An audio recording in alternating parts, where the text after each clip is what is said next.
Hello, welcome to This American Girl Reads. My name is Kirsten. Today I have something really fun that I want to show you, but it will also be pretty short.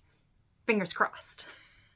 I recently commissioned a piece from an Etsy seller, and I wanted to open it with you today and tell you a little bit about why I commissioned this piece, because it is not anything that I think people would really expect. Most of the time when I feel like, I could be wrong, I feel like a lot of the time when people commission an Etsy seller to make them something, it tends to fall into a couple of different camps. It's something really elaborate that, they want for one of their dolls. It's something really elaborate that reflects something personal to them, or it's a book illustration if you're someone who has a lot of historicals and is wanting to have additional pieces for them that they don't have in their collection. This could fall into that, although that is not what I technically intended it for. But yeah, let's go ahead and get into it. So first, the seller that I commissioned is one of my favorite Etsy sellers, and that's why I have a dedicated video to a lot of her work, and that is Alouette's Nest. I just really like Lark's work. I think that she does a great job. I appreciate the variety that she puts out in terms of what she makes. She makes book illustrations for the historicals. She makes modern pieces. She makes other historical pieces. It's really a nice eclectic bag. And I've had good relationship in working with her in the past. Customer service is excellent. She's very friendly to talk to. And so I knew that she at least occasionally took commissions. And so I reached out to her and asked if she was open to it. And she said yes, depending on what it is. So even more background is that there is an Instagram account called I Am Excessively Dollverted. Her name is Rebecca, and I've talked about her before. She's a historian, and she uses her dolls to tell stories of Jewish history in the United States. And I've always really admired her account. I really enjoy her work. Her photography is excellent, and the little snippets of Jewish history that she shares are really fascinating. So I really, really enjoy reading what she posts. I'm a Patreon follower of her. I will include her information down in the box below so that if you haven't had a chance to go take a look at her account, you can. But she has one particular outfit that she'll put on a couple of different dolls, and I'll put the photos. I got permission to share some of her photos over here. She has one particular outfit that I really, really love, and I think is just perfect for her dolls and the stories that she's telling. It's perfect for Rebecca Rubin the doll. Where am I? Right here.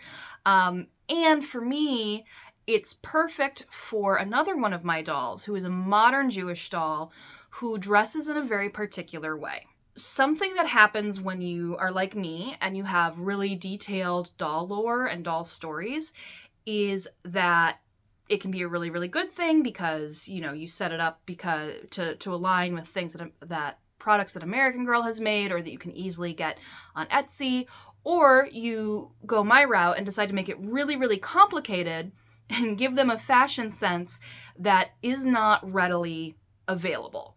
And that's what I did with my doll Zara, who, oh gosh, in my new organizational scheme, where is Zara? Okay, you can't see her, but she's over that way. She is one of my Jewish dolls. She's modern, and she dresses in a very modest way, and she likes cottagecore looks. So she'll definitely wear like peasant blouses and long like hippie-ish skirts.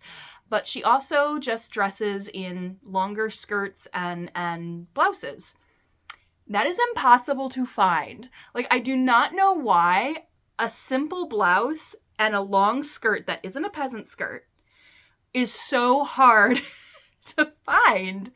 So after looking at the inspiration that beautiful outfit that I Am Excessively Dollverted would post periodically, I reached out to her. And I was like, did you make that yourself or did you use a pattern? And she had actually commissioned another Etsy seller. I assume Etsy, but maybe it was just another sewist. She had commissioned them to make it, although it was actually, what I did not know, it was actually a dress. Which is beautiful, like it looks gorgeous, so, you know, no complaints there, but I really wanted a blouse and a skirt. I wanted separates. I wanted something that could be used for more than one doll, that could be used to create more than one outfit. I'm Excessively Dollverted sent me the pattern that was used for the dress, and then I took that and I sent it to Lark from Alouette's Nest and said, this is the look I'm kind of looking for and what I would love, but I want it to be separates. And Lark, bless her, was like, yeah, I can do that. I'm pretty sure I can modify this pattern. So that's what she did. And today the package arrived. So I'm going to go ahead and open this up and see what she sent me photos, so I know it turned out beautiful. And I'm so excited. And she also still has fabric left over to make a second set of this if you're interested in it. I recognize this is maybe a little niche, so you might not be, but last I saw, she was offering to make a second set of this outfit. So reach out to Lark if you want to. Again, I'll put her information in the box below. So with that, I'm just going to go ahead and open this up. She put it in a little baggie. She always has her business card in her things. Yes, this is perfect. Oh, it's so good. Okay, so first is this very simple, so simple blouse. I don't know if I'll be able to get it to show you, but there is some light embroidery here, so it's not just a plain white blouse. It has some very nice little detail work. If you saw in the pictures that I showed from I'm Excessively Dollverted, you know that it has like this little, sorry, bring the light down, bring the light down. Okay, you can kind of see it. Yeah, it has this like little triangle bit on the shoulders, and it is made, you know, it was originally a dress, so this looks a little wide, but when it's tucked in, it'll narrow out a little bit. And again, just a simple blouse. Why is it so difficult to find just a simple blouse? Trying to find a simple button down is even harder. Why? Why? Give me some basics like this, just simple things that are really nice. Like this will look great on a historical doll, but it'll work just as well for a modern doll. I love this. And then the other piece, which again, you're like, Kirsten, this is so weird. Why is this something you care about? But like a nice, simple skirt that is longer. I love, you know, the shorter skirts that are out there in the world. I love like the, I don't know, the shorter pleated skirts, the Catholic schoolgirl, you know, skirts. Those are very nice and I love them. And I have several and I think that they're great. I have several just straight shorter skirts. I have several straight longer skirts, but nothing that is a longer skirt that flares slightly, like so that it's not just like straight up and down, but has like a little bit of flare and pleating to it. This is another thing, like I don't understand why this is so difficult to find. You know, I've spent a lot of time on Etsy. I'm sure there's some people out there who are making it, but not readily available, not easy to find. And so this is just a simple blue and tan pleated skirt that is longer so that it covers a little bit more. You know, here's the seams. Very nice seaming here. Just Velcro in the back, nothing fancy. I didn't want this to be fancy. There are sellers out there who make amazingly fancy dresses, including Lark. I wanted something simple. So there's that. Again, just a simple, like, you might be like, Kirsten, why did you spend all this money on something that is this simple? Because I wanted simple. I really appreciate simple things, and there's just not a lot of it out there, so I had to commission it. So I'm going to go ahead and get this on Zara because, yes, Rebecca can wear it. If I someday get somehow 121, either before she like is fully unavailable or secondhand, and I make her into Rebecca's cousin Anna, this would be an outfit that would work well for her. But I also wanted this specifically so that Zara, my modern Jewish girl who dresses modestly, could have some more clothes than the handful of peasant blouses and peasant skirts that I kind of have for her. So I will be right back once this is on her. Hold on. Just for reference before I change her, this is Zara. She's my 127. And as you can see, she's kind of wearing her kind of staple pieces here, all of which I bought for her in mind. These are from Silly Monkey Doll clothes, Silly Monkey Doll stuff. I'm blanking on the actual name. Sorry, Jason. I love Silly Monkey Doll stuff, doll clothes. And that's why I keep buying these pieces, because they are perfect for Zara, but I wanted her to have a few more options. So this is one of her standards. She is my bird watcher. She keeps bees. She loves to bake. She's my bee girl. And one of her things is she likes to dress modestly. In Jewish communities, what that means can vary depending on the community. But in Zara's case, it means that I really prefer, I don't always stick with it because I only have so many clothing options for her, but I like to cover her elbows, I like to keep her knees covered, and I like to not be showing off what would be her clavicle. So that's why she ends up dressing like this a lot. But now I have options, and now I'm going to go get her changed.